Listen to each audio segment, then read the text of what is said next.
તો અમારું ગ્રુપ છે એમાં જેટલા તમે જોયા છે એ બધા સરસ રીતે રોપવે નો અનુભવ લેતા લેતા નીચે આવીએ છીએ. આર્યનભાઈ બરાબર ને? મજા આવે છે ને? હા, લગભગ 8 મિનિટનો સફર છે. 8 મિનિટ હવે પૂરી થવા આવી રહી છે.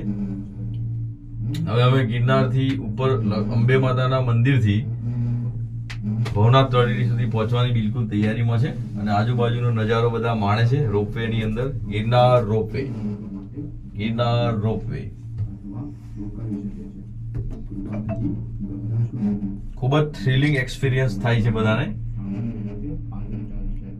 જાણે કે હેલિકોપ્ટરમાં બેઠા એવું લાગે છે. લાગે ને ભાઈ બધાને? બસ આ જ હેલિકોપ્ટરમાં તમે બેસો તો આવું જ લાગે તમને. આટલું જ ઉપર લાગે. આપણા ગુજરાતની અંદર સૌથી મોટામાં મોટો રોપવે હોય તો કયો છે? ગિરનારનો.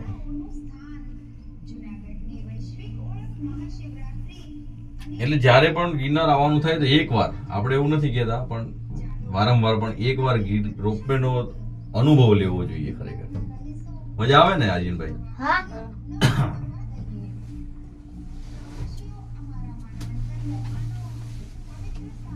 ખૂબ મજા આવી ગઈ. આ બધું જંગલ છે ગિરનારનું. શું છે આ બધું? જંગલ. ગિરનારનું જંગલ છે બધું. અહીં નીચેથી હવે જો દેખાય છે આપણને, હવે બિલકુલ જે તળેટી છે આપણે ભવનાથ તળેટી એની તરફ આપણે પ્રયાણ કરી રહ્યા છીએ આપણે.